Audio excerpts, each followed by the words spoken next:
You know that feeling when someone shows up for you just when you need it most? That's what Uber is all about. Not just a ride or dinner at your door. It's how Uber helps you show up for the moments that matter. Because showing up can turn a tough day around or make a good one even better. Whatever it is, big or small, Uber is on the way.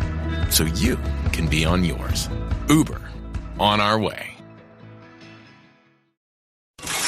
It's More Money with leading economist Steve Moore. Stephen Moore is with us, economist. With more than 30 years experience as an economist and as a leading thinker of government on business, showing deep understanding of the shifts in the global economy. He's leading economist Steve Moore with More Money on Talk Radio 77 WABC. Now, here's your host, Steve Moore. It's been a tough week for money, hasn't it, folks? And one of my goals of today's show is to walk anybody off of the ledge and make sure that nobody's going to jump, because I do think things are going to get better. This was a brutal week, and I'm not a big tariff man. You guys know that I'm not. I do agree with Trump about 85 to 90% of the time. I think most of the things he's doing are spectacular for the economy. But the tariffs, I'm very uneasy about. Obviously, the markets aren't too happy with the tariffs. We had a huge rout and a huge stock sell-off this week, so we all lost a lot of money. But I got to tell you, I'm buying stocks now. My wife and I, we're taking every penny we've got, we're putting it in the stock market, because these prices are really low right now. And investing is not a difficult thing to figure out. You just buy low and sell high. And I'm not saying that the sword isn't going to continue to drop. And maybe we are trying to, what's the old saying, trying to grab with our bare hands a falling sword. But we're pretty close to the bottom here, folks, I believe. And I do believe, because of all of the other things that Trump has done, which are so positive and will do, that you're going to see a snapback in the stock market. And I've been predicting we'll be above 50,000 on the Dow by within 2 years. And so that means you can make a lot of money if you invest now. That's my humble opinion. I'm not a financial genius. That's one of the reasons I like to listen to people who are a lot smarter than I am. Ryan and Bob Payne will come on later in the hour and explain what to do next with your money. But I'm telling you, just as a kind of pedestrian investor, I like the market right now. I think these blue chip stocks are really cheap right now. The technology stocks are cheap. They've lost a lot of money in the last week, but I think they are going to spring back, and I'm betting my money on it. But you don't have to take my advice. I'm not a master financier. I'm an economist. But I do I don't like betting against America. And I got to tell you, if you look at the long-term rate of return on stocks in the United States over the last 150 years, it's about 8%. And so when you see a crash like this, that's when prices are low. And oftentimes, by the way, this is just human psychology, and we're all guilty of this, including myself. Oftentimes when we see the stock market crash like it has this week, we're like, oh my God, we have to get out. We have to sell. And so people make exactly the wrong investment decision. They sell when the prices are low, and then they buy in when the prices are climbing. And what I'm telling you is that there's a good reason why you might want to buy now. And I'm going to give you, I just wrote a column on this, and I want to tell you, I wrote a column called The Bullish Case on Trumponomics. And by the way, I wrote this at the beginning of the week, and then the stock market crashed, because I didn't think that I knew that the tariffs would have a negative impact, but I didn't think that the market would crash like it has. And it's just brutal. I feel so sorry for people who've lost a lot of their retirement income. I feel sorry for people who've lost their businesses. See, the problem with this, and I'm tired of my MAGA friends saying, oh, well, this is workers versus stock, versus Wall Street. That's ridiculous. Wall Street is what finances our businesses. And if you don't have businesses, you don't have jobs. And you don't have businesses unless the value of the businesses rise. And if they don't have profits, then they can't hire people. They go out of business. And unfortunately, I know a lot of businesses that are teetering on the verge of bankruptcy right now, just after 4 or 5 days of these huge losses. They just don't have enough capital to get through this. And So that's why if my advice to Donald Trump, I don't know if he listens to the More Money show, but Mr. President, you need an exit strategy. We're going to be talking about that with Trish Regan. You know, Trish from CNBC and from Fox News and from Bloomberg, one of the top, financial analysts I know. And then we're going to listen to the advice of Steve Forbes, who is one of my partners at Unleash Prosperity, one of the smartest guys I know on the economy and on the markets as well. So we're going to try to give you some good advice this afternoon. But here are the 5 reasons that I wrote down that are the reasons you should feel good about the direction of the economy, notwithstanding the tariffs, which are negative for the economy. And the market has basically spoken here. Tariffs have a bad impact on the value of our businesses. And I think Trump would be well advised to dial it down, figure out, what I would do is I would aim my ammunition at China. China is the bad actor here. China is the villain. They are the enemy. And what happened yesterday with China was like a declaration of economic war against the United States. Instead of saying, hey, we'll come to the bargaining table, we'll help ratchet these tariffs down, they did just the opposite. They said they're going to raise their tariffs 35% more. So they've started a war here. We didn't start this, by the way. I'm sick and tired of Trump bashers saying Trump started a trade war. No, he did not. He did not start this trade war. China started it. Their tariffs are 3 to 4 times higher than ours are. We opened up our markets to them. They never opened up their markets very widely to us. And Trump is right. That's unfair. And it's unpatriotic for people to just continue to say, oh, China's our friend, when they're not. They are not. They are an enemy of the United States. And what I would like to see Trump do is I'd like to see Trump gather all of the free nations together, because China is not a free nation, and let us aim our ammunition, our trade policies against China. Let's decouple the United States economy from China. I'm going to be taking your calls later today. I want your opinion on this. I know this is very controversial, what I'm saying, and I've not in the past been a super China basher, but now I am. I think this is outrageous. China cannot possibly survive as an economic superpower without access to the U.S. market. So you know what? We're closing it down to you, Beijing. Sorry, you're out. And then what we need to do is rally our allies like Canada, like Mexico, like the Europeans, and these other countries behind us in this crusade against China. Now, one of the things that you can tell, I'm usually in a really good mood on a Saturday. I'm not in a good mood today. I'm angry. I'm angry about what's happening in the world. I'm kind of angry at Trump for doing these tariffs without really thinking it through and just, indiscriminately putting tariffs on everybody rather than aiming at our enemies and the bad actors. But I'm really angry at the fact that our allies, these countries who we freed in the past in World War I and World War II, these countries that we paid the NATO dues for, even though they're the ones over on that side of the Atlantic, we're not over there. And now they're saying, oh, gee, we're so upset with Donald Trump, we're going to just do our trading with China. What kind of a friend does that? Well, what kind of an ally does that? And if they do that, we should just say, you know what, we're out of here. We're not doing NATO any longer. Why should we protect you when you don't ever come to our defense and you're willing to make friends with our enemy? That's not what a friend does. And I know people have strong opinions. I know some of you disagree with me on this. I want to hear from you because I love learning from you, and maybe you can talk me out of this, but I'm very angry at the Europeans. I'm angry at China.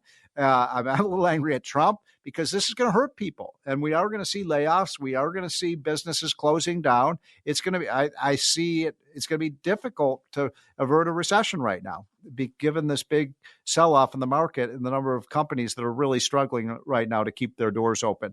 So let's get smart about policy. And here are the policies that I want to see Trump continue to promote. Number one, the most important, is the tax cut. And we did make some progress yesterday in the Senate. They got the budget. I believe they got that budget resolution through. It happened late at night last night. I think it was like 2:30 in the morning. Last I heard, it was going to pass. But if anyone knows differently, let me know. So that's a big hurdle to get over. Now we got to get the House and Senate together and pass the damn bill. Pass it. Stop fiddling while Rome is burning. Get that tax bill done. Lock in the tax cuts. You want to see a revival of the stock market, do that. I mean, they should get this done next week. Now they're saying, well, maybe midsummer, maybe late summer. No, do it now. And one of my complaints, and I know I'm rambling here because I'm angry, but one of my complaints with the Republicans in Washington is they should have done this tax cut first. We're nearing the first 100 days of Trump's presidency. It should have already been signed, sealed, and delivered. Somebody explain to me what they're waiting for. The voters voted. They voted in Trump. They want this tax cut to be made permanent. They want the lower business tax rates. They want the $3,000 of savings that every family on average is collecting. They want the simpler tax code. They want to eliminate the death tax on half of the families that we gave relief to. All of these things are super important. And why wait? Why dither? We pay these guys. Get your job done. Get it done now. So I do believe that tax cut is going to happen, but I wish it weren't taking so long. But once that happens, the stock market's going to rebound. Second of all, deregulation. I mentioned this last week. Front page of the weekend Wall Street Journal, deregulations hit new high water mark under Donald Trump. We are getting rules and regulations and red tape out of the way so our business can succeed. They say in this article in the Wall Street Journal, and this corresponds with my own personal research, that we could save as much as $1 trillion on costs in America by getting rid of unnecessary regulation. And look, I'm not saying we should get rid of environmental controls. I'm not saying that, we're going to have unsafe workplaces. I'm not saying that we're going to allow Wall Street to run rampant. I'm just saying the regulations where the costs are greater than the benefits, we should get rid of those and liberate our economy.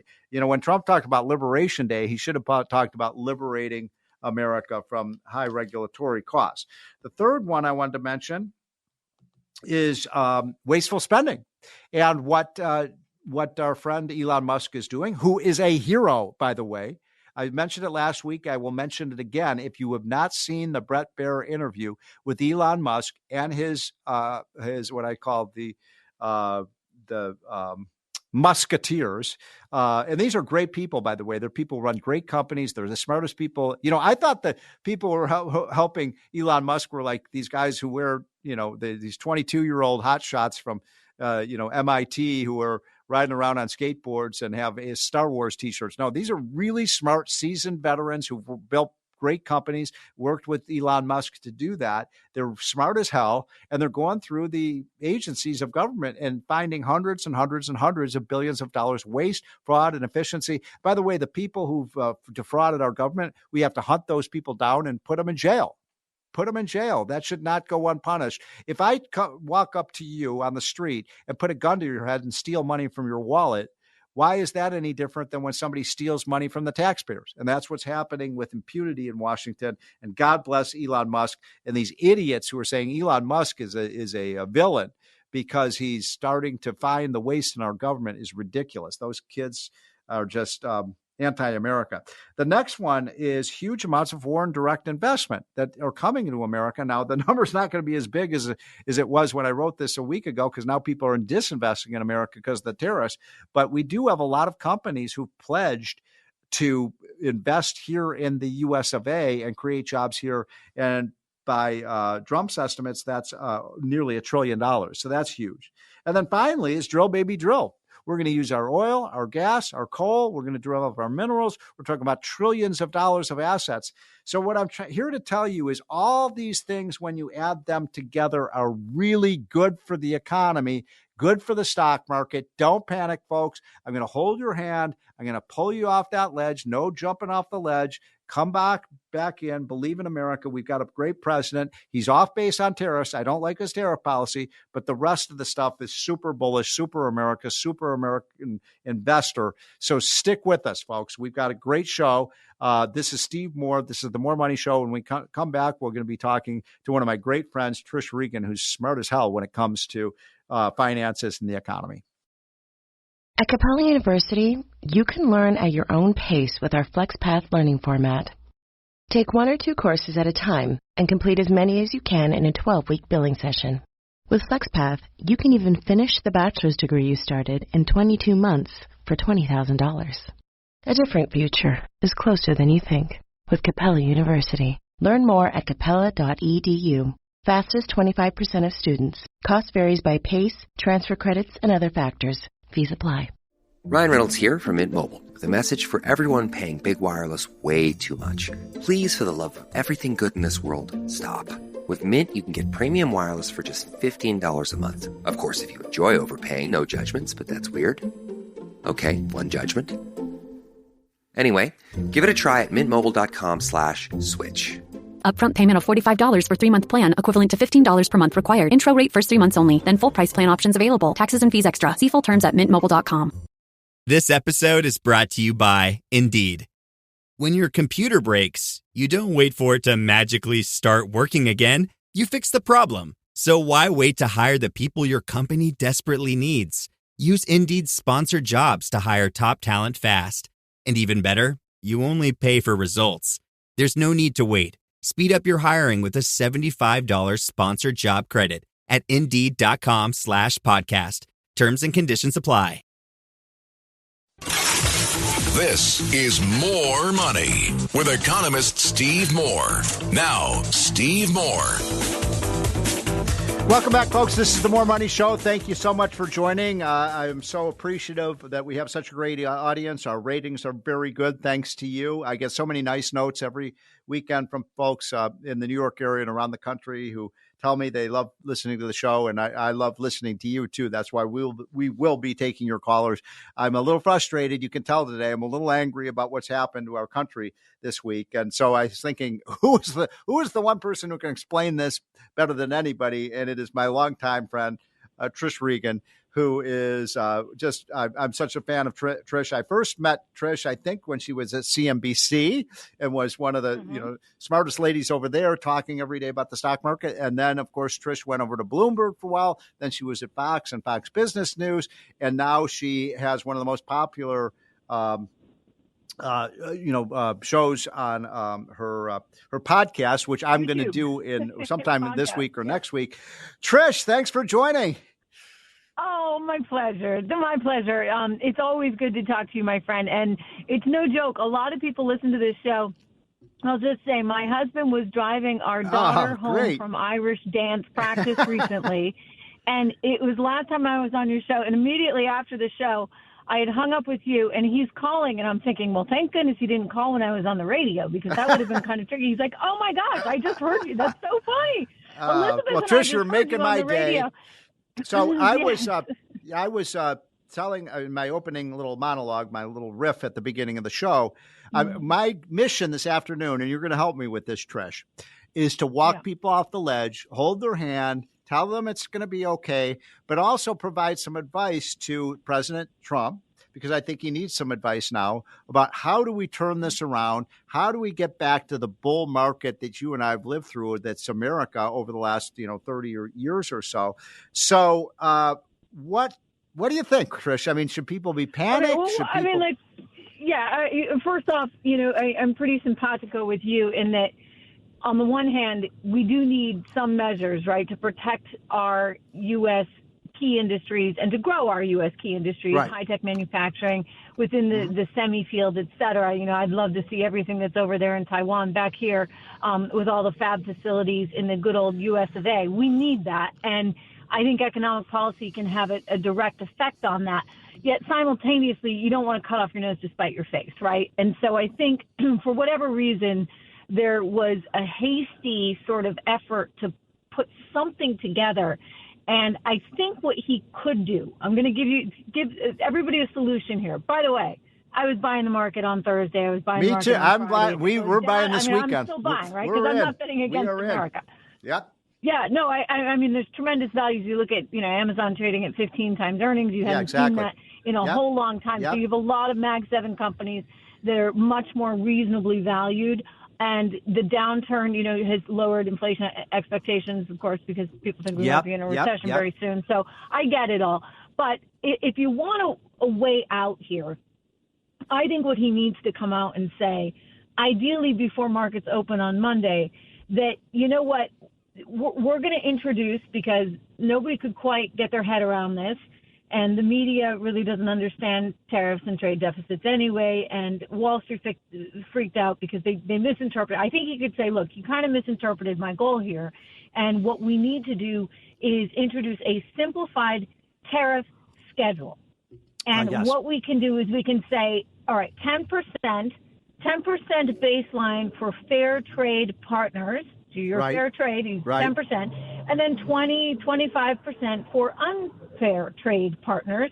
And that's where the subjectivity comes in, right? You can be very subjective and say, you know what, Switzerland, we're okay with you.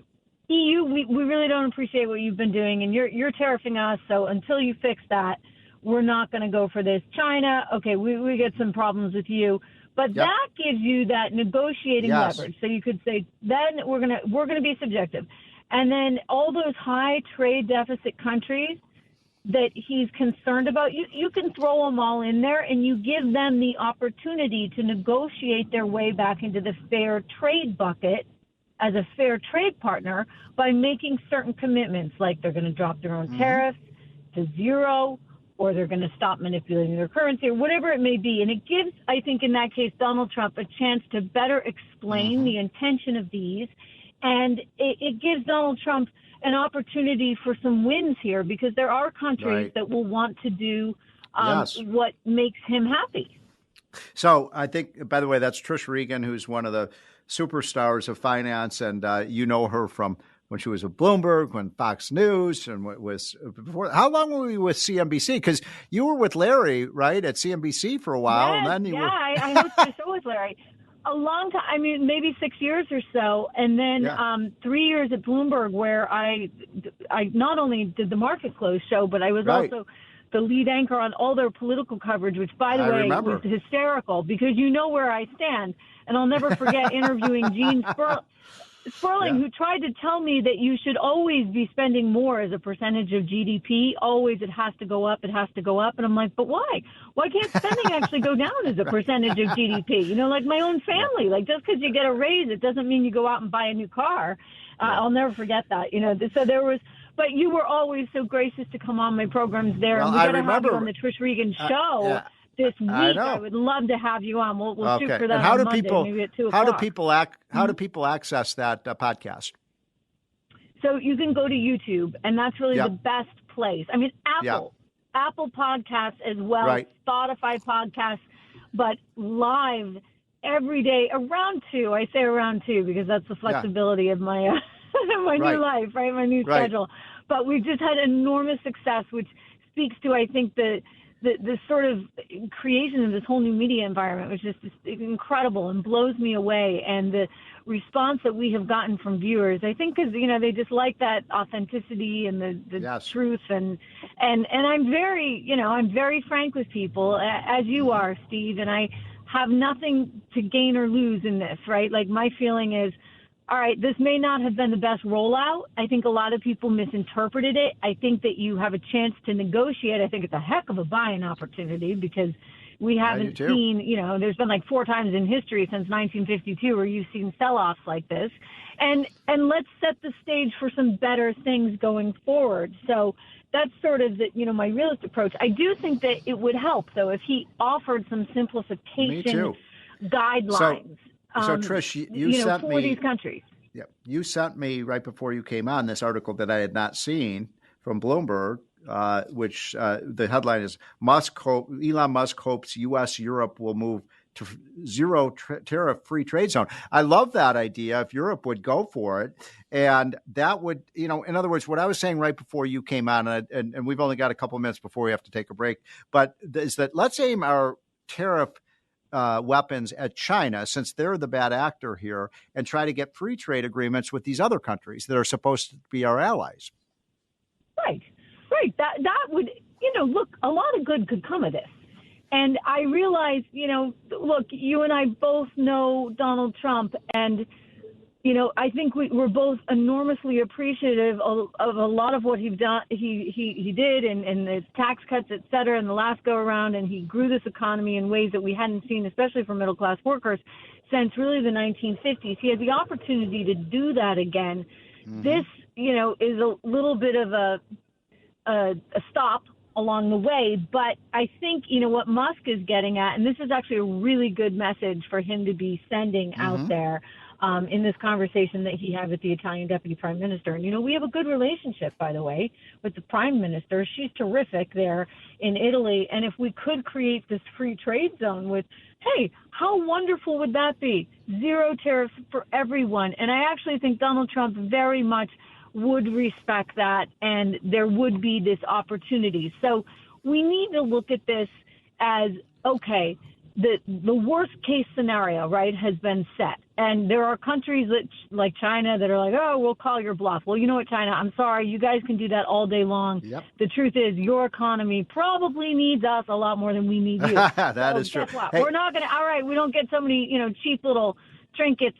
We can't buy clothes for $1.99 on Shein anymore, but it's okay. It was all junk with forever chemicals in it to begin with. Folks, that is Trish Regan, who's one of the top of the business. Trish has agreed to stay over, and then when we come back, you cannot switch channels now, folks, because not only will we have Trish Regan, but we'll have the great Steve Forbes for a great conversation among two of the smartest guys and women I know, and we'll be right back. This is the More Money Show.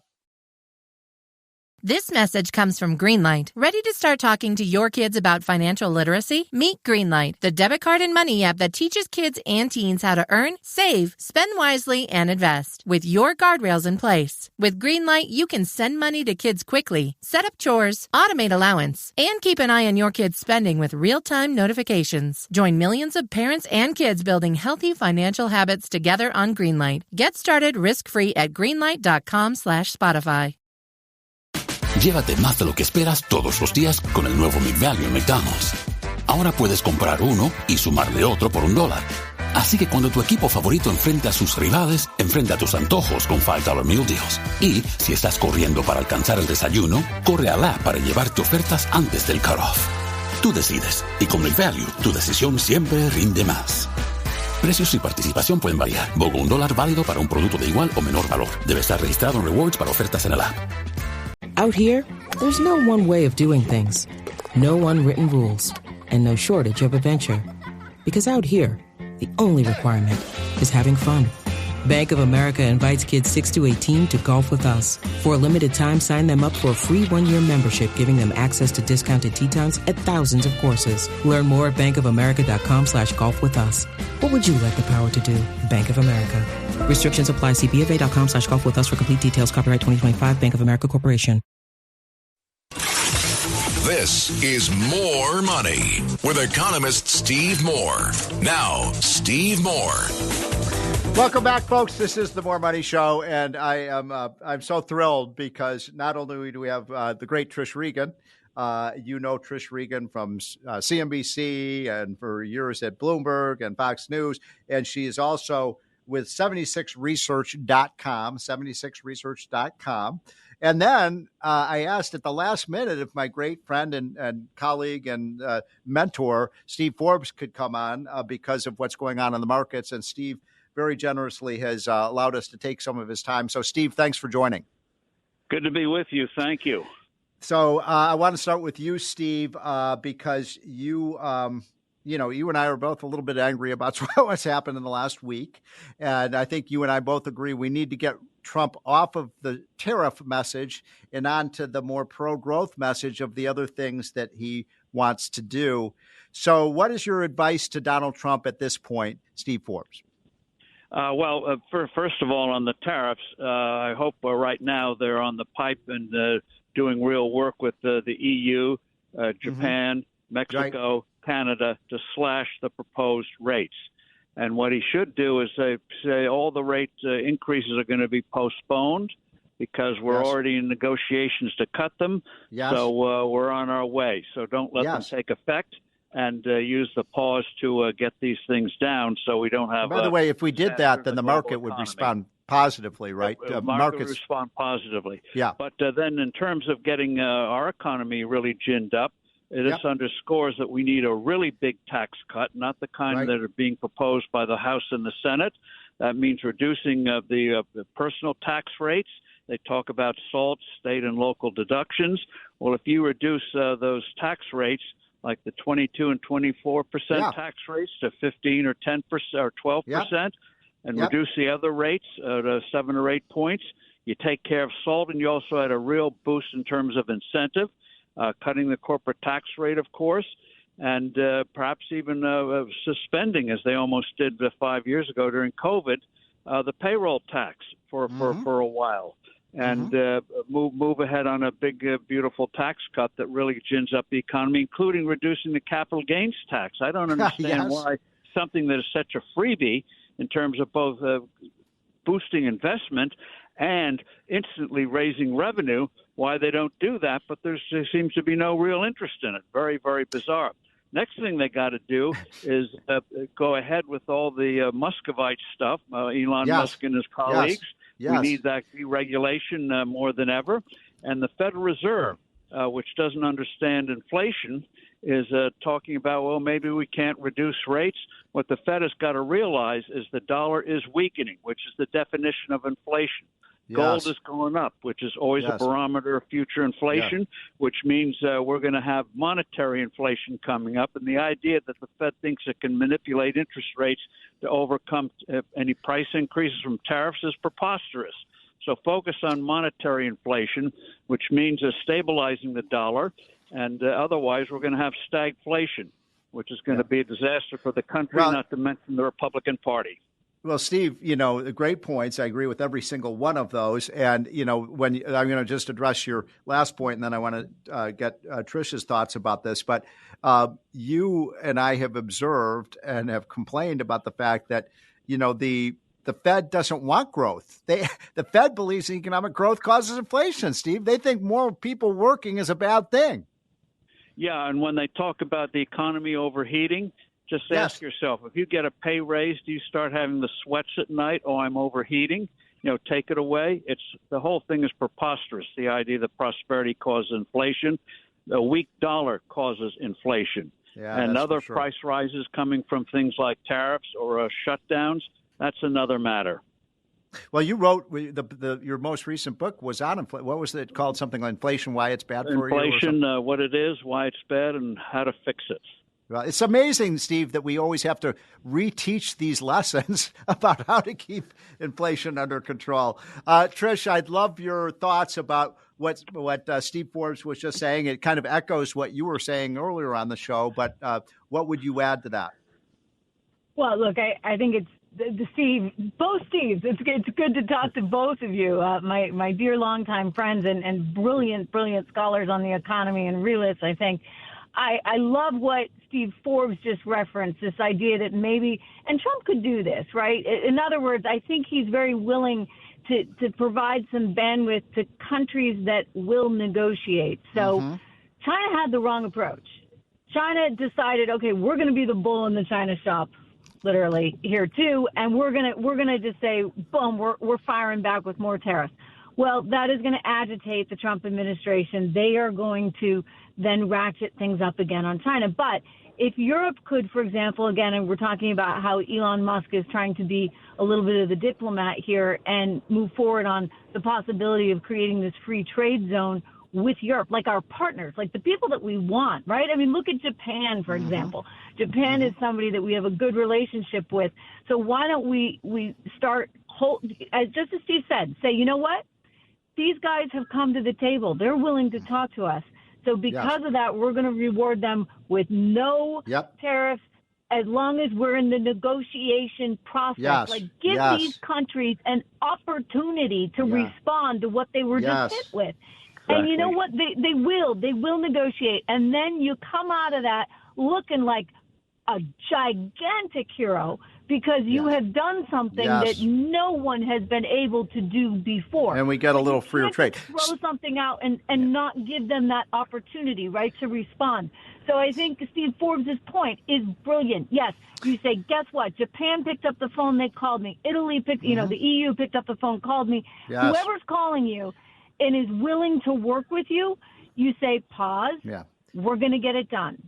So, maybe Trish, I mean, it's a great point. But my problem is what the Europeans are doing now and the Japanese now is exactly the opposite. They're saying, oh, well, maybe we'll just trade with China and decouple with the United States, which what kind of an ally would do that? It makes me so angry when I hear that. But, Steve, I wanted to make a point to you and get your reaction to this because, you have given us all this kind of script about how to create a prosperous economy. It's almost like we have to go back to free trade 101, Steve, because we keep hearing that, America has been a victim of free trade and so on. And in fact, if you look at first of all, last 40 years, we've had one of the greatest booms of the American economy ever, going back to the Reagan years. And Reagan, of course, was a free trader. But there's this kind of attitude that global, and look, I'm not in favor of global government. I'm very much, I want our country to keep our sovereignty. But the whole idea, if you go to like a modern factory, and you know this, Steve, what makes our economy so efficient is, you get the parts from Mexico, you get the copper from Vietnam, you get the steel from Japan. I mean, we are the most efficient economy because of free trade. And I think a lot of people in Washington don't understand that. Well, that's right. And one of the things that made America prosperous was precisely when in our Constitution, interpreted and also Supreme Court decisions, made the American continent a free trade area. Yes, we're biggest free trade zone in the world. So what we did with our continent, now we want to do worldwide. We want barriers down. And that's been the thrust, despite what some people say, since World War II. We learned back then from the 30s, the disastrous beggar thy neighbor policies, where everyone was competitive devaluations, putting up tariffs and all that kind of stuff. And we've been gradually reducing the trade barriers. So we should continue that process. And if the president wants to jumpstart it by threatening tariffs, okay, let there be an opportunity instead of these shock moves. Sit down and start negotiating. And if negotiating is being done in good faith, then you come up with an agreement. But the more we are able to have people do labor, specialize, the better we're better we're off. And in terms of people's wages, well, this gets in a whole area. But regulations have killed manufacturing in the U.S. Tax rates have hurt manufacturing in the U.S. Right. And also what's hurt people's take-home pay is the absurdly high cost of health care, which comes when you don't have a real free market. A family policy now costs, $18,000, $20,000? If you had a real free market, people could buy a catastrophic insurance policy for about $4,000 or $5,000 and pocket the $15,000. Well put. And Trish, I was sort of making the same point that Steve just made at my opening of the show, which is that, if we do what Steve is talking about, and by the way, not just Steve Forbes, but Donald Trump have been talking about deregulation, the DOGE agenda, the big tax cut, the big, beautiful tax cut that's coming. My problem with Trump in the last month or so is he sort of he stopped talking about those things, and it's all been about tariffs. I want him to get back on message of all these positive, bullish things that he wants to do for the country, because he's probably the most pro-business president we've had in my lifetime. Yeah, it just doesn't feel like that right now, right? I know. Again, because I think that this message was just not delivered. I mean, I'm just going to say this, right, from the media perspective, from the PR perspective. Look, mainstream media, they want to pile on him no matter what. So they're like, they'll dance on his grave all day long, and you've got to know that and understand that. So they were not going to like this no matter what. But when you have the market selling off like this, it's, I think, pretty indicative of traders not trusting what was put out there. So this is why you have to say, okay, you're going to have to walk it back a little bit. And I think you can just emphasize that the message got sort of misconstrued, typically, as, the mainstream media doesn't really understand where he's going with this. And you say, all right, okay, we're going to now take a moment and really assess all of these things.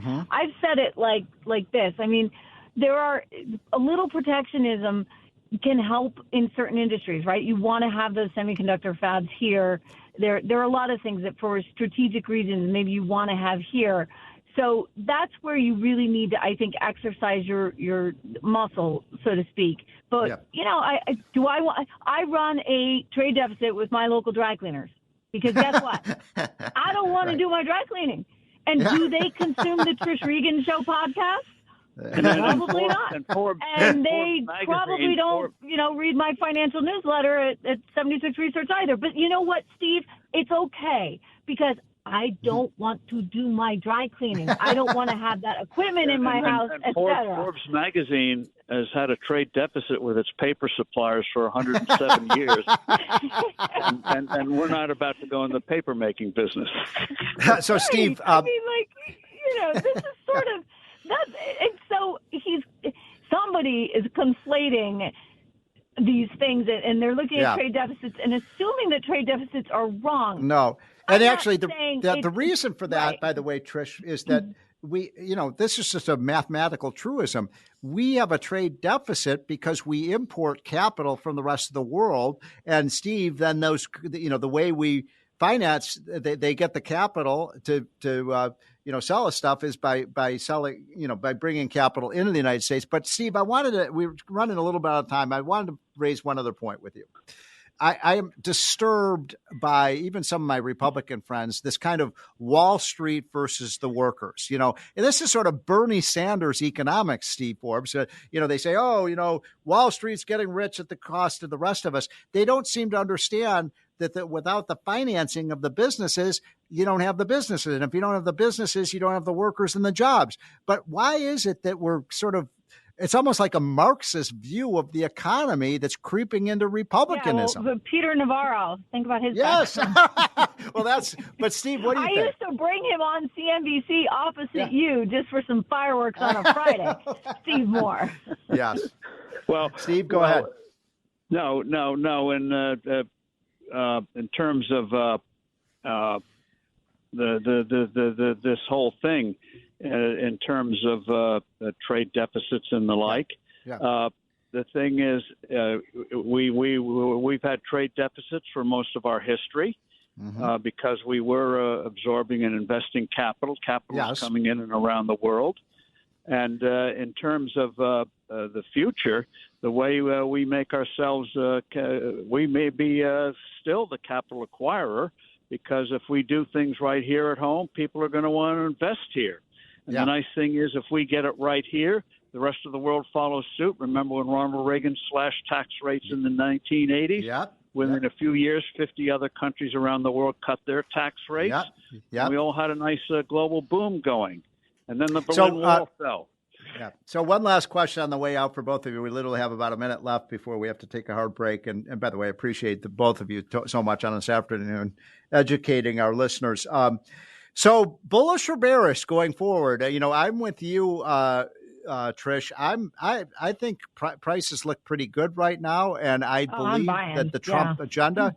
So Steve Forbes, you go first, and then Trish. What do you think? Well, if you're in a retirement fund, you're in your 30s, 40s, 50s. Just keep making those payments to your 401k. Dollar cost averaging will rescue you. So just ride out the storm. We always come back.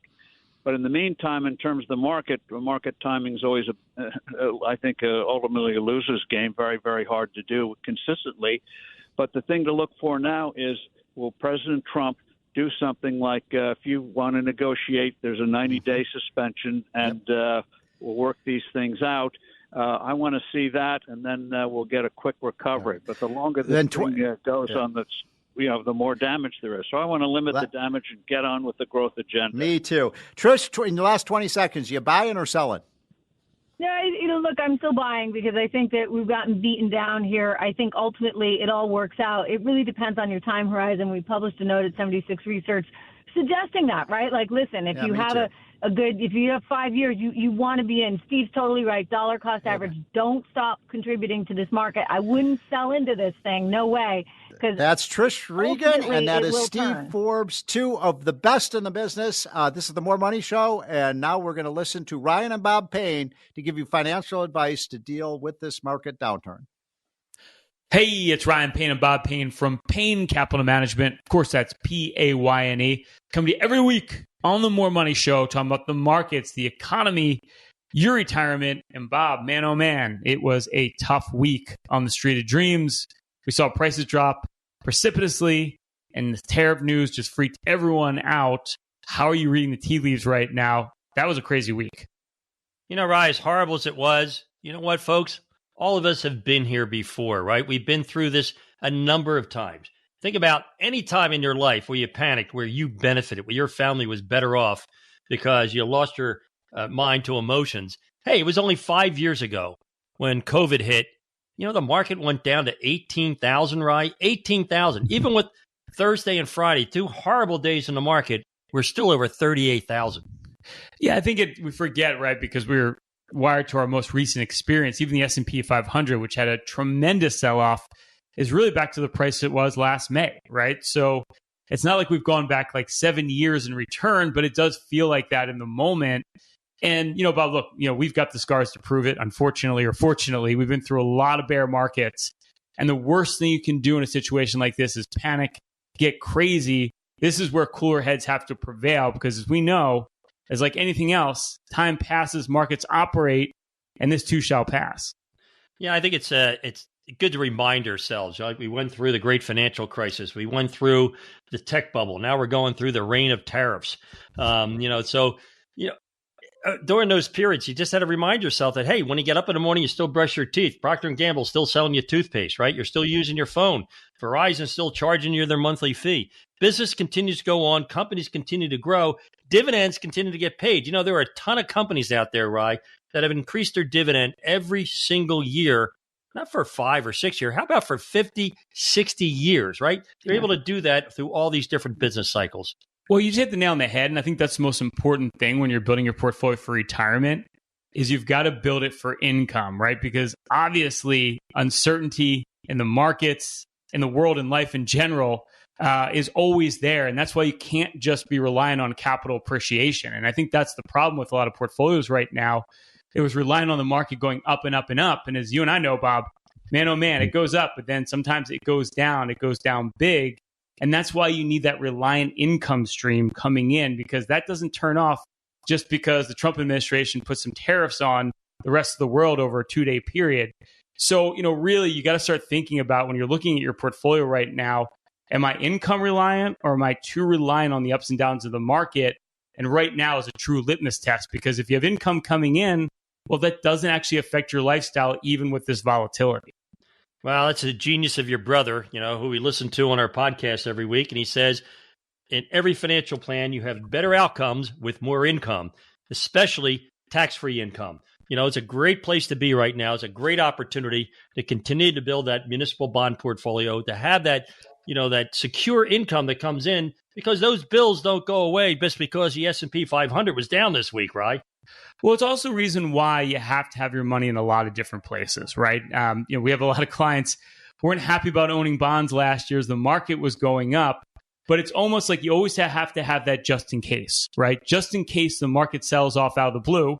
Like last week, Bob, you've got to have that fixed income portfolio. And again, not bond funds, but bonds that come due and pay interest. You know exactly what you're getting, permanence and definition. And I think this last week is just further proof, if you haven't believed this already, is it's so important to protect your wealth, not just grow it over time. And right now, if the market's down, the last thing you want to do is put your head in the sand. This is a great time to reevaluate that risk, especially if you got hit hard, and start looking at the income on your portfolio. Start looking at what kind of protection do I need in my portfolio if I'm going to live off of it. And I suspect a lot of us, we were maybe asleep at the wheel when it came to the risk. Yeah, that's absolutely the case, right? Now's not a time to panic. Now's not a time to put your head in the sand.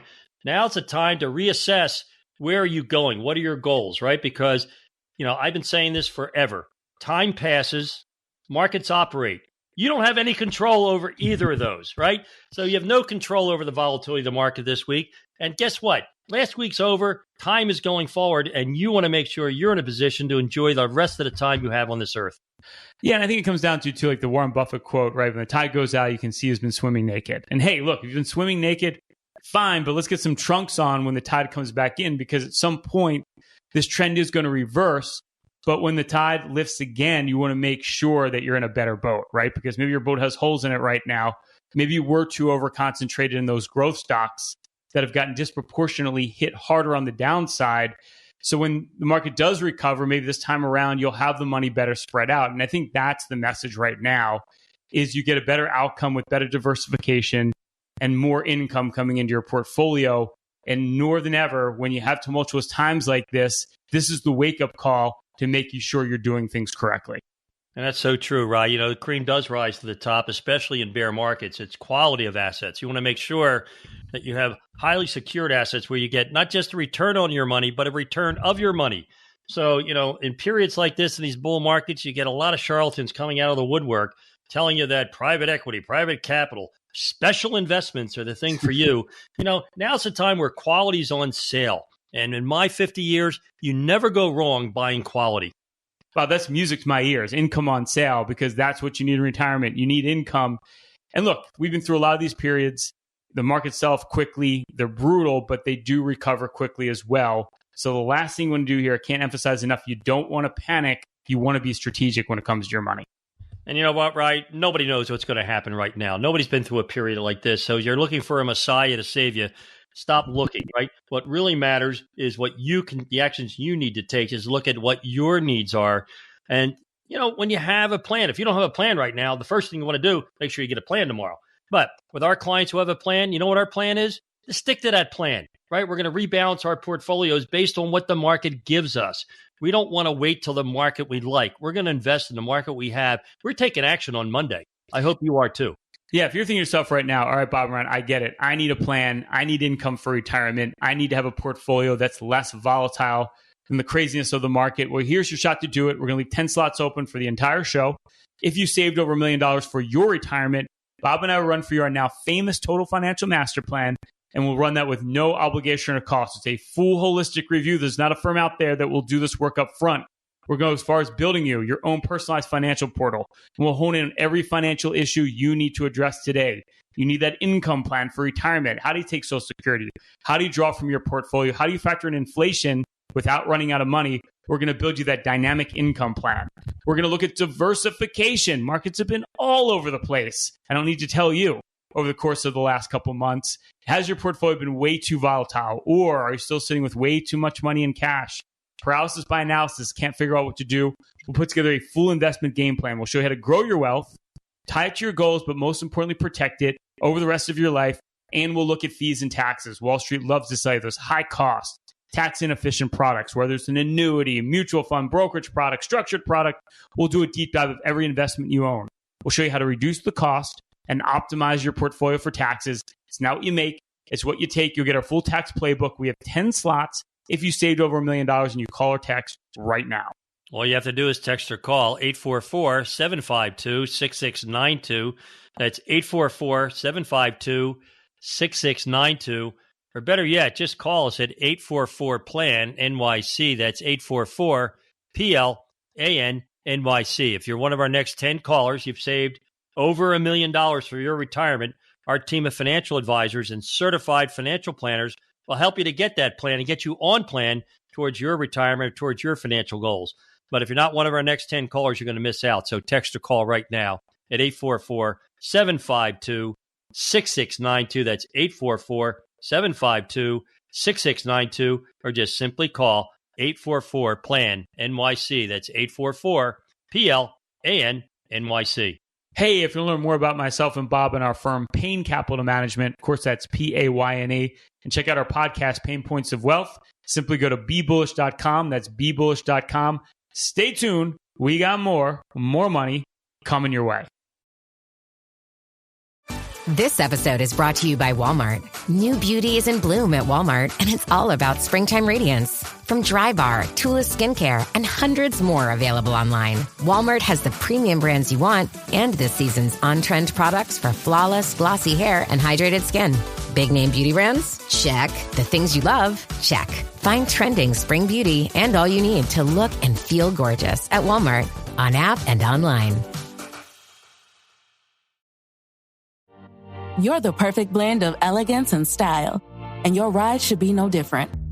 The 2024 Hyundai Sonata Hybrid meets all your needs, from business to brunch and everywhere in between. With head-turning details like a sleek front end, plus stylish interior, and an available 12.3-inch digital instrument cluster and seamless tech integration. Okay, Hyundai. Visit HyundaiUSA.com to learn more about the new 2024 Hyundai Sonata Hybrid. Vitamin Water was born in New York because New Yorkers wanted more. Like more flavor to go with all the flavor. a refreshing drink after climbing 6 flights of stairs to a walk-up apartment, or standing in the subway station in 100-degree heat. Focus when I have an 8-hour shift, and XXX after I was out all night at a club. Call XXX. Drink vitamin water. It's from New York. It's More Money with leading economist Steve Moore. Stephen Moore is with us, economist. With more than 30 years experience as an economist and as a leading thinker of government on business, showing deep understanding of the shifts in the global economy. He's leading economist Steve Moore with More Money on Talk Radio 77 WABC. Now, here's your host, Steve Moore. If you are not getting our free hotline, which is called the Unleash Prosperity Hotline, you should be getting it 5 mornings a week for free. I'm not selling you anything, folks. It is a free kind of economic newsletter that gives you 4 or 5 bullet points every morning about what's going on with the economy, sometimes a chart, sometimes a story about that you may not have seen in the Wall Street Journal or Bloomberg. We do some good analysis in that. We add some humor to it. We make it a little snarky. I think you'll find it very helpful as you try to discern what's going on with this economy of ours. This has been a brutal week, by the way. But if you want to get that, just go to unleashprosperity.com and sign up for the hotline, and we will send it to you 5 mornings a week. And I guarantee you're going to like it. But if you don't like it, we'll just take you off the list. You can just unsubscribe. And you can't beat the price of this, folks. It's free. So why haven't you signed up yet if you haven't already? I love getting your reactions to what I'm saying on the radio. I love it when I see people on the street or they email me and so on.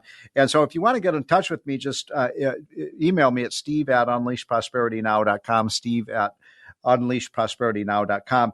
I also want to tell you that I am going to be taking your calls in the next section of the show, because I love doing that. And we are live. We're in color. This is not a canned show. We are doing this live, 1-800-848-9222. And I want to take some new callers. I love the fact that we get a lot of callers who call in every week. But if you've never called in before, I would love to hear from you. 1-800-848-9222 or 1-800-848-WABC. And the topic of the day, how worried are you? Do you agree with me and Steve Forbes and Trish Regan that the tariffs have probably gone too far, or do you think the tariffs are good for the economy? I want to hear from you. I'm against tariffs for the most part. I think we should be reducing our tariffs. I think in a free trade regime, we win. The whole world wins, but we've become the richest country in the world in no small part because we are a free trade nation. I want to aim the tariffs at our enemies, and our enemy is China. So let's put stiff, heavy penalties on China in terms of tariffs. By the way, I'm so angry at Beijing. They basically said, yes, well, we're going to impose another 35% tariff on us. That would make their tariffs like 4 or 5 times higher than our tariffs. So let's hit them. If they're going to punch us in the nose, let's punch them, but not our allies, not Europe, not Canada, not Mexico. We could maybe have a 10 or 15% tariff, but the idea of these huge tariffs, I think, is negative for our economy. We benefit, by the way. Do you want to pay 25% more for a car? Do you? I don't. I can barely afford to buy a new car now. If they put another 25% cost on, then that's the estimate. Because don't forget, these tariffs are borne in no small part by the people who buy the products. So a new car is going to go up way in price. And that's not going to help the people who make cars. I don't understand how this is going to bring auto manufacturers back to the United States when we're putting a high tariff on our products that we produce. So I'm sort of against it. I do like the idea of reciprocal tariffs where we hit you. If you're going to hit us, we're going to hit you back.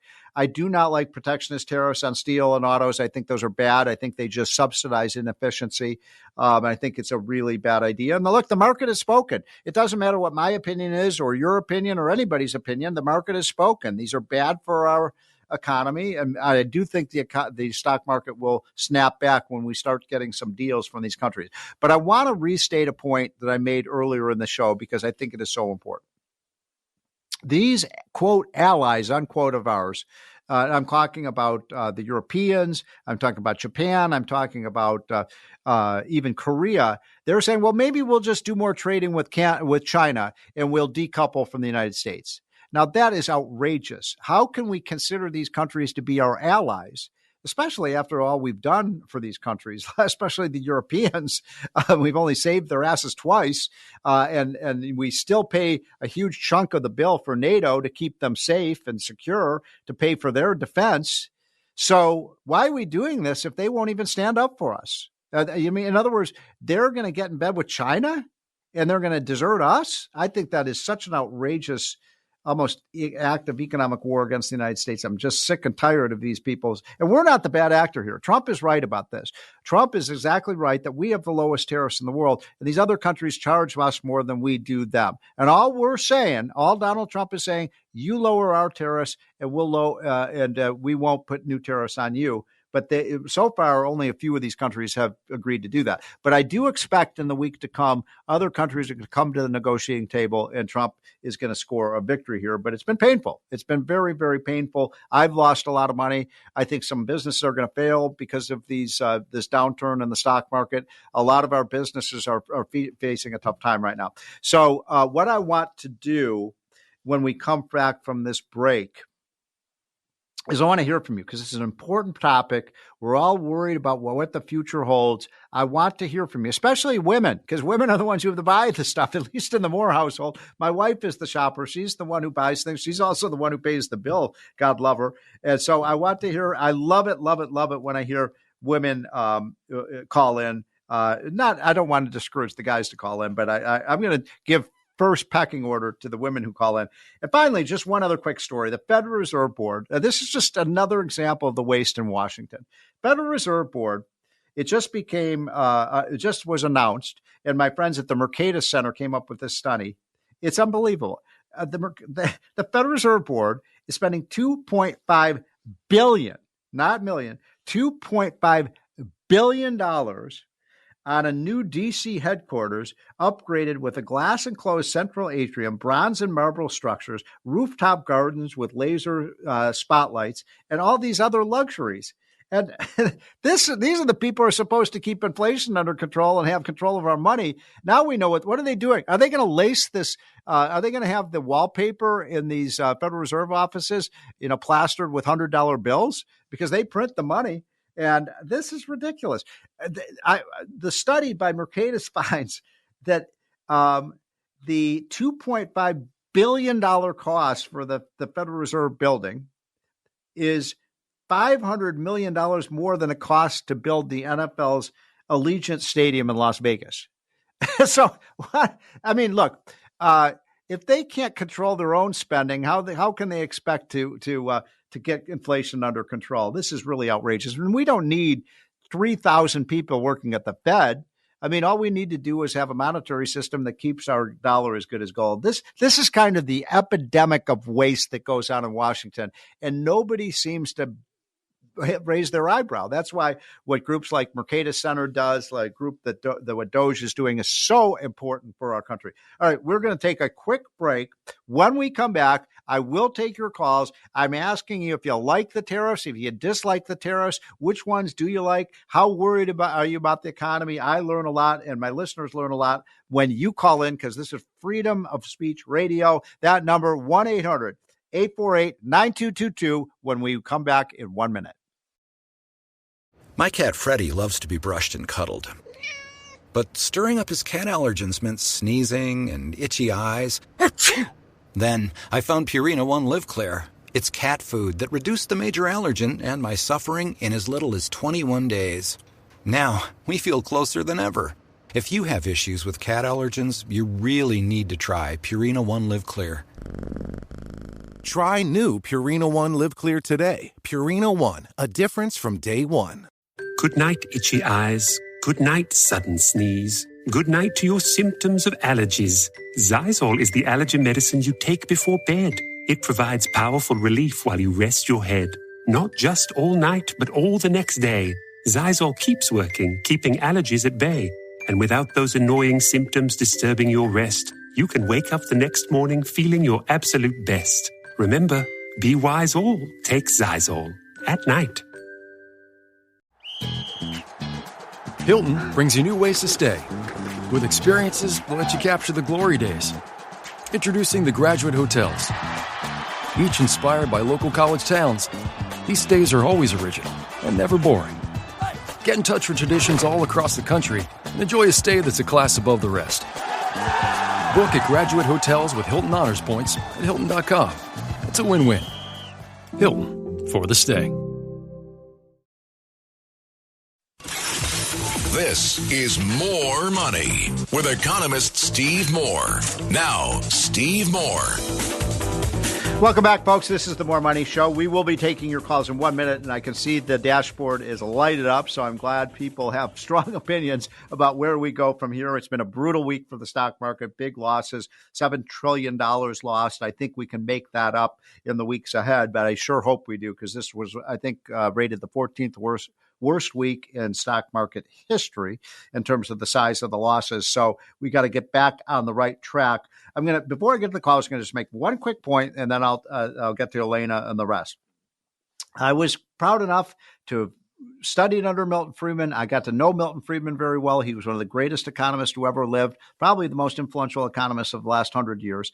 And he taught me that we should have free trade, and that when two countries can freely trade with each other, both are better off. And that is my economic dogma. Now, there are some exceptions to that, but I think for the most part, we want the United States to be a free trade zone with low tariffs, not high tariffs. That's my feeling about it, but I'm going to ask Elena what she thinks. Elena, thanks for calling in. Thank you, Steve. I'm happy to be compared to Mrs. Miller about our conservative values and the concern for spending. And I also want you to know that this is not a sudden decision for President Trump. He, for the last few decades, has been talking about how unfairly the United States has been treated. You are right. Tariffs can be used in the appropriate way, and the response has been great. Look, we don't want our country to be ripped off. We want there to be fair trade. And if it means that companies have to do business, manufacture here on the United States turf, then that's what it has to be. And the benefit is that Americans are put to work. Okay, great points. You're right about all of those things. And it is true that Trump told us, that if he were elected president, he was going to put these tariffs on, and that apparently that's what the American people want. I'm not a big fan of tariffs. And Trump knows that about me, and I have a very good relationship with him. And he always complains that I don't like his tariffs. And I say, no, Mr. President, I don't, but I like everything else he's doing. But Elena, one question, and then I've got about 4 or 5 other callers, and I'm glad you called in. You said things are going great. What do you mean by that? Do you think Trump will be able to force these other countries to lower their tariffs on us? No, I believe that. And I believe that they want the market to be strong because we're consumers. And they don't want their companies, their citizens to be affected by lack of consumer vitality in China and Vietnam and so on. Right. But so you think manufacturing here on the American soil. So you think this is going to turn out okay? I feel strongly about that. I believe that tax cuts will make a difference too. I know you feel about that too, right? Yeah. Well, Elena, great call. I love your optimism, Elena. I love that. Okay, let us go to Tom in Huntington. Hey, Steve. Great Hi, Tom. show. I'm a fan every week. It's funny. Every president since World War II has known that we've been on the raw end of the deal of trade for that long, and I give Trump credit for trying to take a stab at it because I think he's the only one that has the guts to do it. I think he's using it for a way to sort of renegotiate every deal, every trade deal with each of these countries. And I think I agree with you also with the tax bill that has to get done. Yes, we got to get that done. The tax bill is king. And the other thing that came to my mind, because like yourself, I was wondering why he didn't go for the tax bill first. And then it dawned on me, a month ago, if he tried to get it done in February, everything was higher. Interest rates were closer to 5%. Oil was over 80. Now, I think it's going to be a lot easier to get done. Oil's now in the 60s. Everything is a bit lower. There's concern. And it seems like shooting from the hip. I mean, when I look at guys like Bessent, who was key in that trade with Soros and that $1 billion short, he's the guy that recommended it. Yeah. I think there's three-dimensional chess going on here, and I think that the back end of the year is going to be very, very positive. So, Tom, let me ask you a quick question, then I got to move on, and I really appreciate your call. So, the estimates are that buying a new car because of these tariffs could cost as much as $6,000 or more for a new car. So are you willing, do you think that, I want your opinion. Are you willing to pay a little bit more for the cost of these tariffs? I would. I'm not so convinced a lot of them are going to stay in as is. I think, as I said, if you want to come as a strong negotiator, you got to come off strong, and you got to come off. That's true. Like you're not. So I'm not so convinced that these tariffs are going to stay. Plus, I'm actually driving a Tesla right now. So okay. I love it.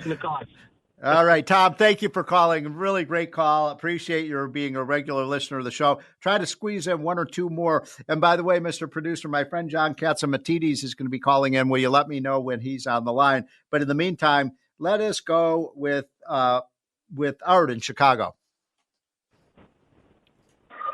Yeah, good afternoon, Stephen. Yeah, we need to get off these tariffs pretty soon, and we're to get the tax bill passed through Congress, including other bills. Because these Sharpies, unfortunately, will be overturned if somebody like Wes Moore from Maryland gets in there, So isn't that the truth? Oh, my God. Yeah. By the way, Wes, let me tell you just a quick Art, let me tell you a quick story. I live in Maryland, and I spoke at the RNC meeting in Maryland a week and a half ago, and I drove up to the RNC Center there, and it had a huge sign over the balcony, and it said "No more MOORE taxes." I said, "Wait a minute, I'm not raising taxes." And of course, that's the governor there, Wes Moore, who's supposed to be the great new leader of the Democratic Party. The first thing you want to do is raise taxes. But Art, one quick question: how do you stay in Chicago? Sure. It's not like the highest tax place in the world. Oh, I commute back between Chicago and Florida because my brother lives in Chicago. I don't. Yeah, that's why. Well, I love Chicago, Art. As you know, it's my hometown. I grew up in Wrigley Field. I love that town. But you know what?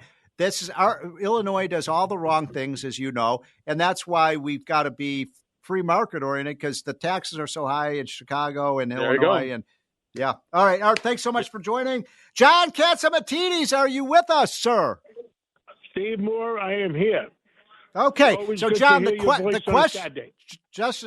question of the day, I want your take. And by the way, this John Catsimatidis, he's the owner of this incredible radio station. He also does the Cats Roundtable every day of the week, from 5 to 6 p.m. So, John, I get to ask you the questions. So my question for you, John, what do you think about what Trump is doing? What do you think about this market sell-off? What should investors do?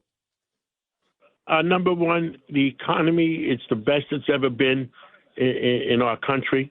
We're going in the right direction. Okay. Unemployment is down. Right now, did he take on more than he should? Maybe a little bit more. But the top 5 trading partners the United States has is Canada and Mexico. Yes. And Canada and Mexico is on board. Trump is still negotiating. There are very few open items with them, and we're going to do a deal with Canada and Mexico, which is our top 2. Yes. Great Britain is not going to be a problem. They're number 3, I think, on the list. And you got Japan. Japan is our friends, and they will make a deal. So there's no problem with the top 4. The 5th one on the top 5 is China. And at the end of the day, China needs us more than we need them. That's for sure. And China is going to make a deal. With China, the thing that President Trump is still upset about is they haven't pushed the button on fentanyl. And, that's a big item with it is. With President Trump. It is. It's the leading cause of death of our young people. 100,000, over 100,000 people a year, and that's more than we lost in Afghanistan, in Vietnam, and Korea, all put together. And okay, all right, John. But let me challenge you a little bit here because I'm glad you called in. Let me ask you about this. So, I was just asking one of our previous callers, it's estimated because of these tariffs, the average cost of a new car could go up by as much as $6,000. That's kind of a tax on the American consumer. Do we really? So what do you think about that? It's not going to go up on the American cars. It's not going to go up on the Canadian cars. It's not going to go up on the Mexican cars because they're going to work out a deal. Oh, now, I see. Japan, okay. We're going to make a deal with Japan. Now, is it going to go up on the Mercedes? Well, you know something. Let me say something. France and Germany have been doing very dumb things the last 10 years. Very dumb. Yes. So it's time for them to say, okay, we're going to make a deal. Italy's going to make a deal with us, and they're a big partner too. Great Britain, I said, was going to be a done deal. Now, if you talk to President Trump tonight, if you see him tonight, or if you see him tomorrow, he's going to tell you there are hundreds of calls coming in. Everybody wants to make a deal. I know. Well, that's great news. If I don't have to drink French champagne, I couldn't give a damn. And if I can eat American fries instead of French fries, that's fine too. So, John, okay, John. Yes. I get it. But look, this is a great conversation. So here's the thing, though.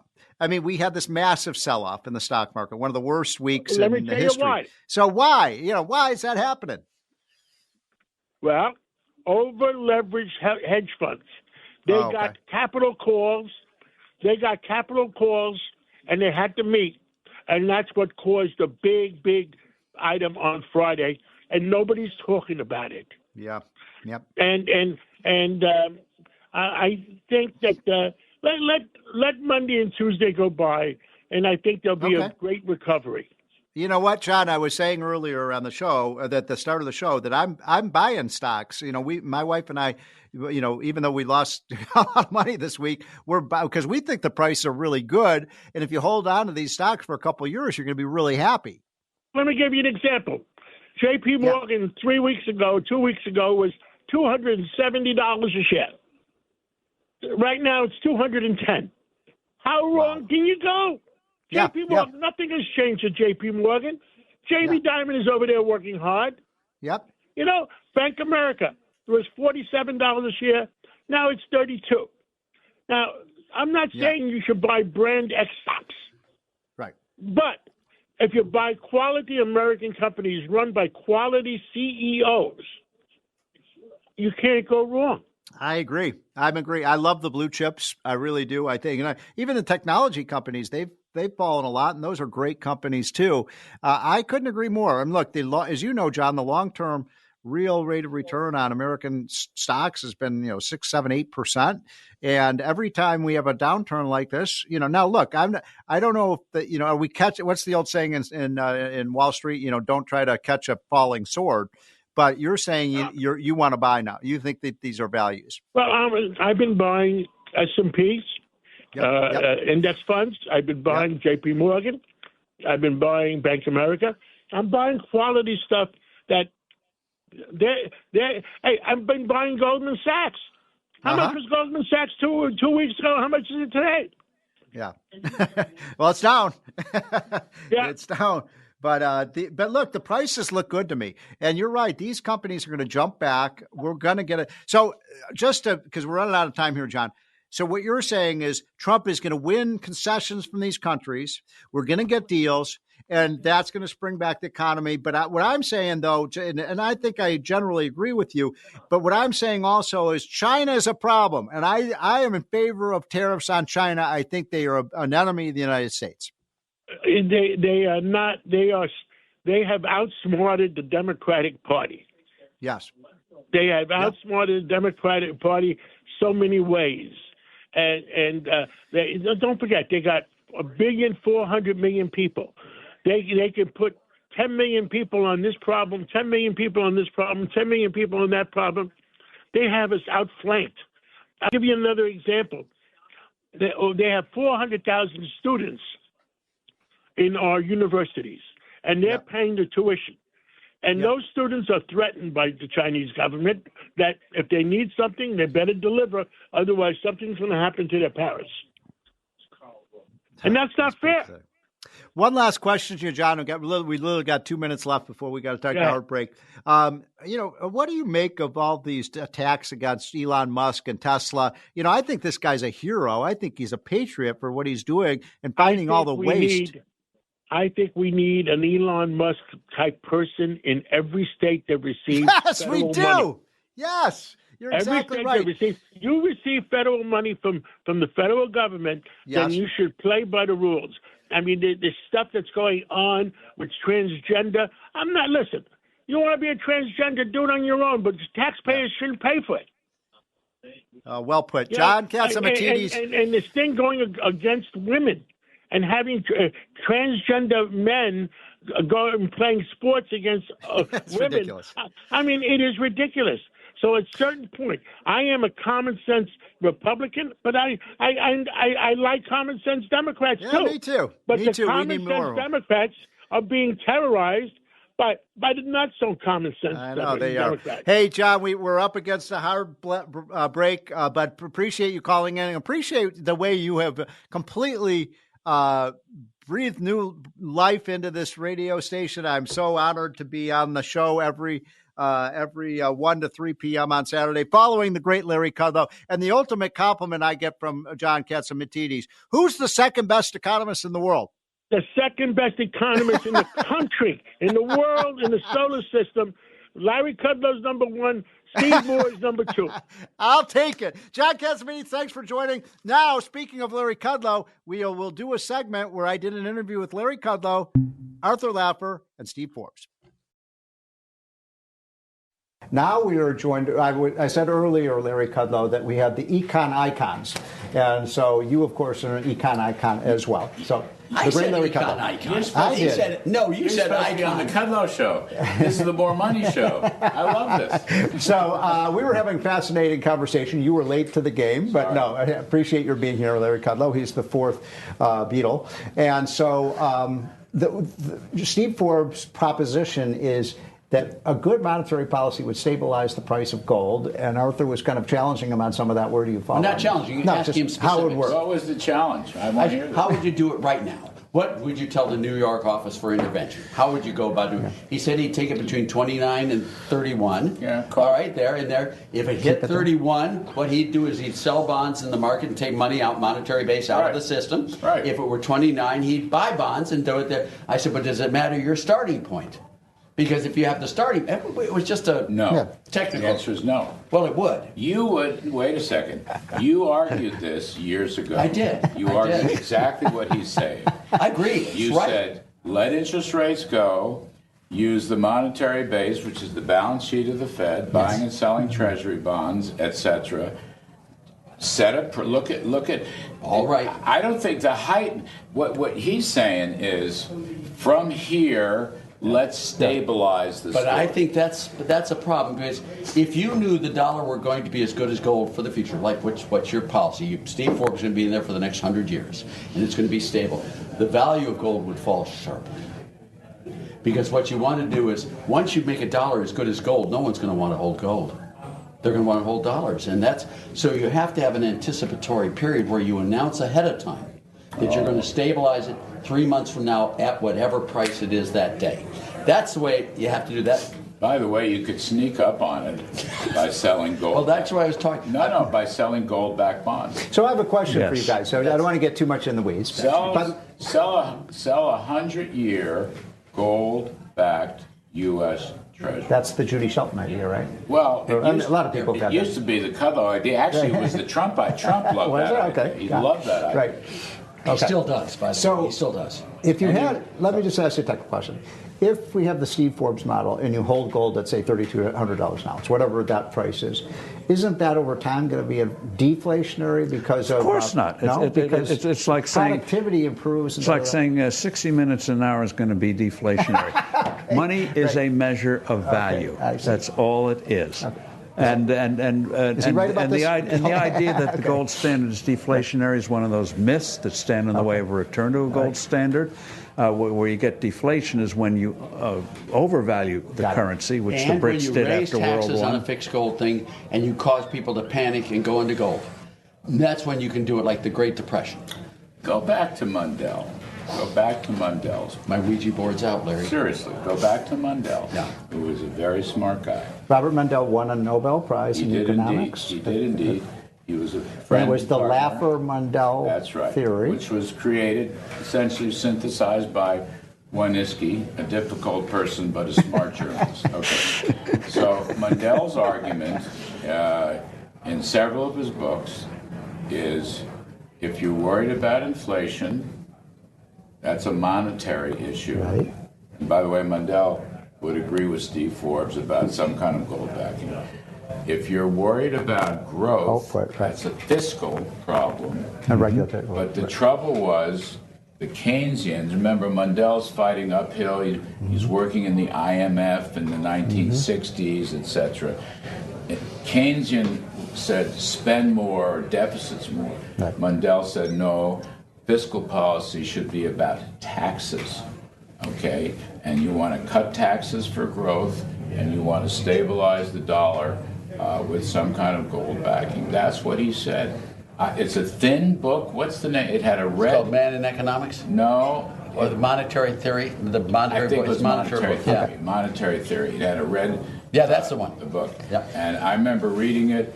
I admit the calculus was over my head, but you didn't need it. The text was so brilliant, and I've never forgotten that.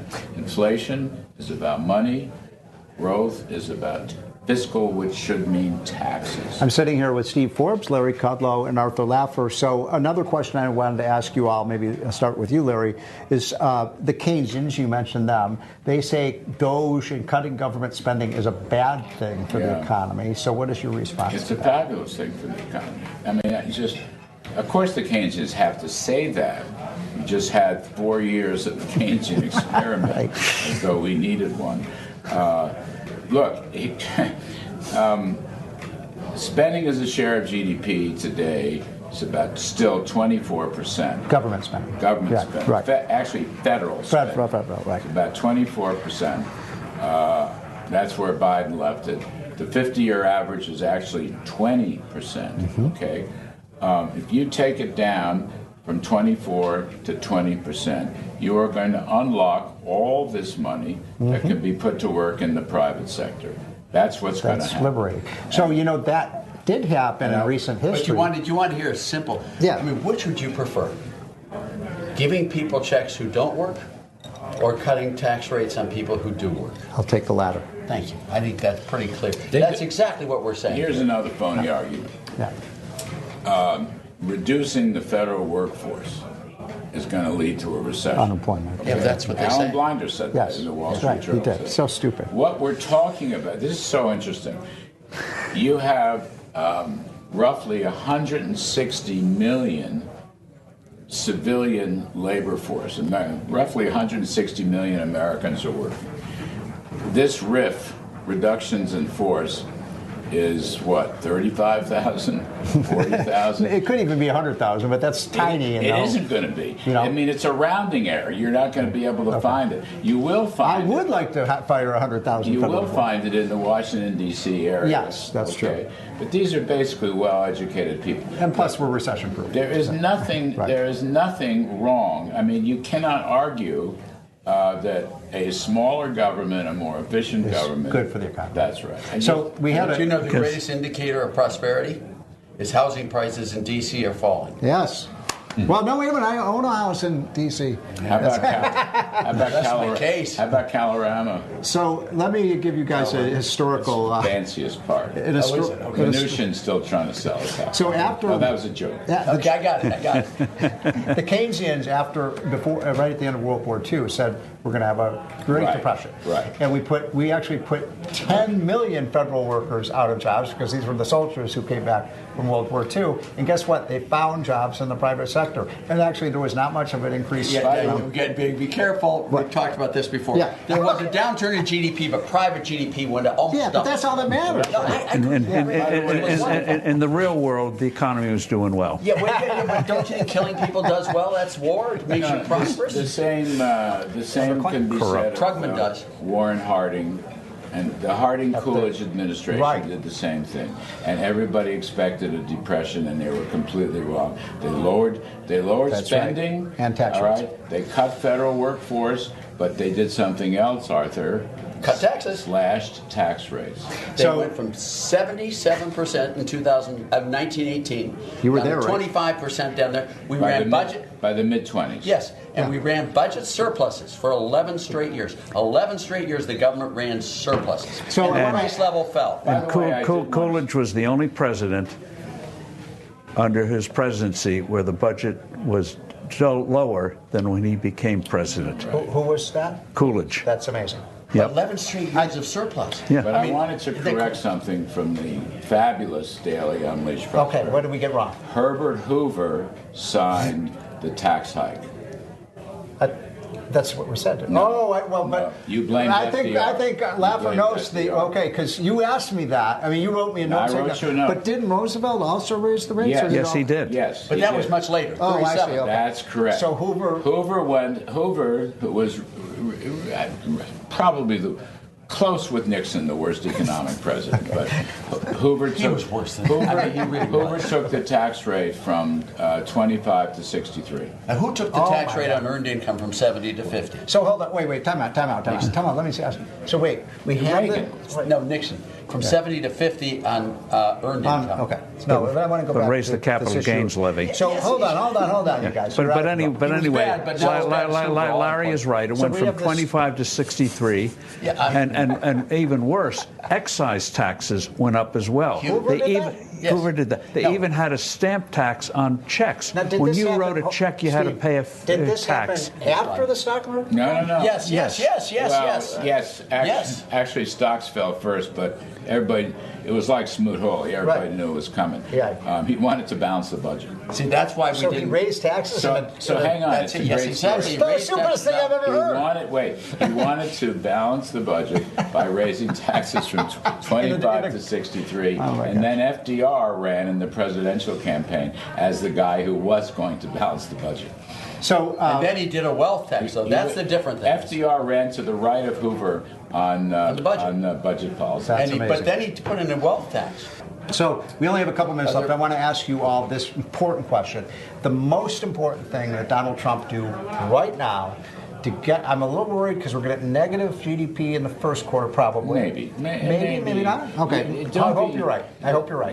The January front running of the trade thing may be very overrated and may be reversed. Okay. I'm just saying. But I hope you're right, and you may well be right. But I just don't want to see Republicans start with the two first quarters being negative, because that would be, officially a recession. How do we avoid that from happening? Let's start with Steve, and then, get all of your views on that. Get that big fat tax cut bill through. The big beautiful tax cut. And get that through. Right. And continue with the deregulation. Right. Continue with the budget cutting. Right. And also prepare the ground that the Federal Reserve is going to have a different model in the future, where the dollar is going to matter more than the GDP number. Larry, you worked for Donald Trump. Do you think? Would he agree with what Steve Forbes said? Trump wants the dollar to be the world's reserve currency. But that's critical. He is emphatic on that. Right. And that is very important. Yes. It doesn't satisfy what Steve is asking for. Right. And what Steve is asking for, I have enormous favorable sympathies with. Oh, here we go. But the storm cellar. But it's a good start as the world's reserve currency. It's a good start. Look, I agree with Steve. Look, pass the program. Pass the program. It's not going to have much. It has no impact on the first quarter whatsoever. Yeah. Probably not the second quarter that ends in June either. But it will have a major impact on the second half of the year. But let me do. Okay. If you made it King Dollar, I can't remember where I used to hear that phrase, but if you made King Dollar there, copyrighted. If you did that, you make the dollar as good as gold. Copyrighted. Copyrighted there. That's Larry Kudlow, who copyrighted the term King Dollar. Okay. Yeah, well, that's what I think is there. That's the monetary policy that you'd like to have. Right. Yeah. And that's and by the way, we should start explaining, even though most won't understand it, is that the GDP number, if you have a trade deficit, i.e. people are buying in anticipation maybe of tariffs or want to build up inventories, that counts against growth. And so does it cut which is nuts. If you can buy something, why is that against and the other thing that counts measuring the against economy? Growth is the cuts in government spending, which is something we want. Yes. Donald Trump, I think, wants to go down as president. You know this. You know him better than any of us. I believe he wants to go down in history as one of the greatest presidents. Yes. So what does he need to do? Very quickly, 30 seconds for each of you. Right. What does he have to do to go down, even greater than potentially Ronald Reagan? Well, I think he already is. At first term, he's better than Reagan. Wow. I think Trump was the best first-term president in economics, and they're just economics that I've ever seen. And I could list them all for you. But I think the really big hit of this administration will be bringing competitive pricing back to healthcare.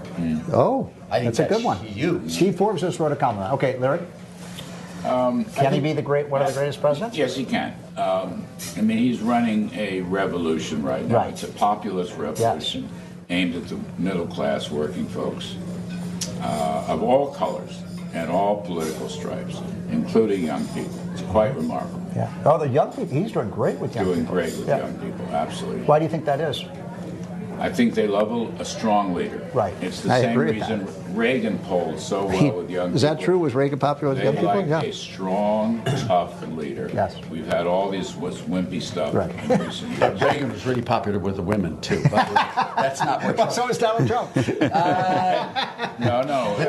Well, I don't want to go into it. Here's the thing. Answer your question. Yeah. First of all, get the program through. Okay. That's the tax program.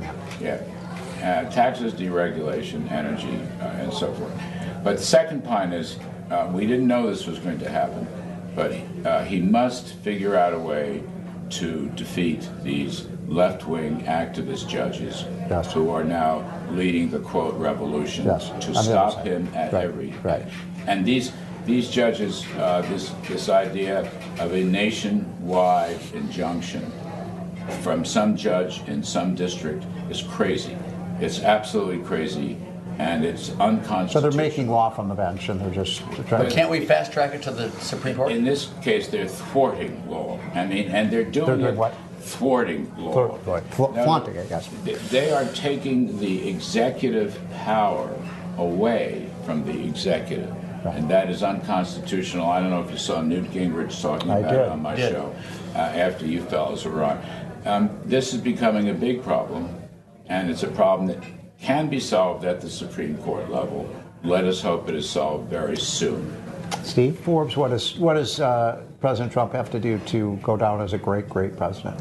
Well, do the things we've been talking about economically. Yes. And make sure Iran doesn't get the bomb. Yes. And don't trust Putin. That's a good one. Ryan Payne and Bob Payne back again on the More Money Show from Payne Capital Management. Of course, that's Payne. Talking about the markets, the economy, and your retirement. All right, let's do it. We're gonna go old school today, guys. Let's do a classic spotlight segment where we actually take a real case that we worked on, and we talk about some of the mistakes that we saw a person or a couple make with their portfolio, their retirement plan, and basically how we fixed it. And Chris, you worked on a really interesting case, which I think is almost indicative of what we're seeing with a lot of people's money right now and how they're investing it. Yeah, this is an interesting case. This is a person who is in their late 50s, but they're retired. So no income, completely dependent on their portfolio. And the best part is the portfolio is basically 100% in the S&P 500. And his words were, I feel very comfortable with that level of risk. Sounds like a bull market statement. Nobody says that when the market's going down. I can tell you that. But kudos to them, right? They're late 50s. They're already retired.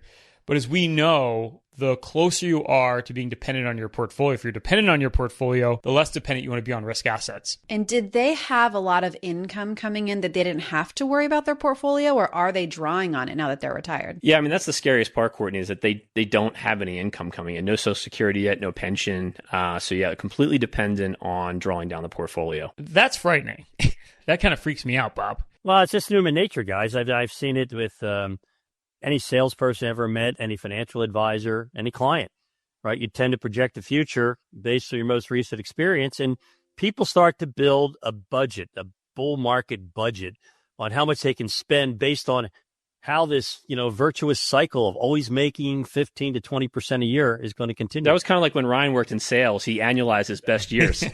But yeah, it kind of reminds me of like that scene in like a Bond movie where like the person's standing around and then all of a sudden the trap door opens and they fall through. Like when I did a back test of this portfolio back in the global financial crisis, and it was down 50%, guys. Yeah, well, that's a great point, Chris, right? Recency bias is a real thing because we went into the year like the animal spirits, we hear about that all the time, were out. It was like the American exceptionalism trade, right? That is it. That is going to be the winner. The stock market can't go down. And of course, the exact opposite has happened. And so I suspect, Cor, there's a lot of people right now that felt very confident in their portfolio, didn't know the risk they were taking, and now are saying like, wait a second here. Maybe I'm not prepared for retirement the way I thought I was. Yeah, and I think this is, a little concerning now. We've talked about this previously, but you're not seeing that fear. You're seeing people are really optimistic, even with the markets being down recently, which means, I don't know, could there be another shoe to drop? Could there be another leg to go down further? I don't know, but you want to make sure you're protected, and clearly they're not, right? And I'm wondering, Chris, did you show them the back testing? And I love how we can do this. Like, this is what your portfolio does in a bad market. This couple has like $3 million. It would have went down to $1.5 million in the great financial crisis. Did you show them that? And did that risk hit home? I'm curious. Their response was, well, that was a different time. It was different that time. It's always different. Always just different. Always different. Yeah. I hear this a lot where people say, well, I'm comfortable with this amount of risk. I'd rather be aggressive and grow my money as much as possible. But I think the other thing people don't realize is when the markets are down, you want to buy back into it. But if 100% of your money's in the stock markets and you're retired, you don't have any dry powder to buy back in. So even if you have a small amount in bonds or cash, it just gives you that ability to rebalance your accounts. Did they understand that phenomenon or understand how that adds to their returns over time? I think that conceptually they understood it. One of the things that I did point out on the comparison, which is the spreadsheet that we use to show, what they generated income and risk, was how much income they were currently generating versus how much income they could generate. And we were able to increase the income to about $60,000 a year. Yeah. So, I mean, one of the things I put out to them, I said, even in a down market, you're still generating income.